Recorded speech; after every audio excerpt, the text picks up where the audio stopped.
বাংলাদেশের free fire ইতিহাসের পাতায় একটি নাম চিরস্থায়ী হয়ে আছে, নাঈম আলম। চট্টগ্রামের হালি শহরের শান্ত এক কিশোর থেকে পুরো দেশের MP40 কিং হয়ে ওঠার গল্পটা ছিল রূপকথার মতো। গল্পটা শুরু হয় 2019 সালের দিকে। তখন ফ্রি ফায়ার গেমটি বাংলাদেশে কেবল ডানা মেলছে।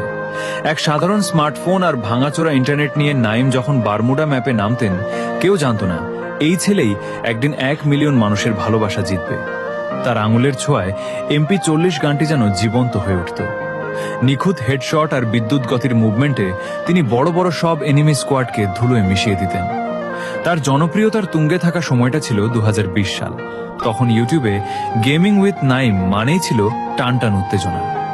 প্রথম Bangladeshi free fire content creator হিসেবে তিনি যখন 10 লক্ষ সাবস্ক্রাইবার পূর্ণ করে গোল্ডেন প্লে বাটন হাতে পেলেন, সেটি ছিল পুরো দেশের গেমিং কমিউনিটির জন্য এক গর্বের মুহূর্ত। তুমি শুধু র্যাঙ্ক ম্যাচ খেলতেন না, তিনি ফ্রি ফায়ার ই স্পোর্টসও খেলতেন দ্য জব ব্রেকার্স টিমের হয়ে। যেই টিমের লিডার ছিল তানভীর ভাই, যাকে সবাই জেবি ফ্রিক 22 নামে চিনে। নাঈম আলম আমাদের ছেড়ে গেলেও তানভীর ভাই এখনো আমাদের মাঝে আছে। একবার এক ম্যাচে 21টি হেডশট নেওয়ার সেই রেকর্ড আজও পুরনো খেলোয়াড়দের মনে দাগ কেটে আছে। লোকে তাকে কেবল MP40 নয়, তার বুদ্ধিমত্তার জন্য দ্য IQ কিং বলতেও শুরু করল। নাঈমের বিশেষত্ব ছিল তার বিনয়ী স্বভাব। ভিডিওতে কোনো বাড়তি চিৎকার নেই, ছিল কেবল শান্ত মাথায় নিখুঁত গেমপ্লে। তরুণ খেলোয়াড়রা তাকে দেখে শিখত কিভাবে প্রতিকূল পরিস্থিতিতেও মাথা ঠান্ডা রাখতে হয়।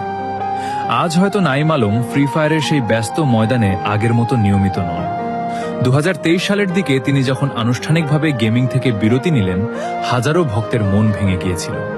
কিন্তু আজও যখন কোনো নতুন প্লেয়ার MP40 হাতে নিয়ে হেডশট দেওয়ার চেষ্টা করে, কিংবা কেউ যখন বাংলাদেশের প্রথম গোল্ডেন প্লে বাটন জয়ী গেমারের নাম খোঁজে, তখন হালি শহরের সেই শান্ত ছেলেটির নামই সবার আগে উঠে আসে।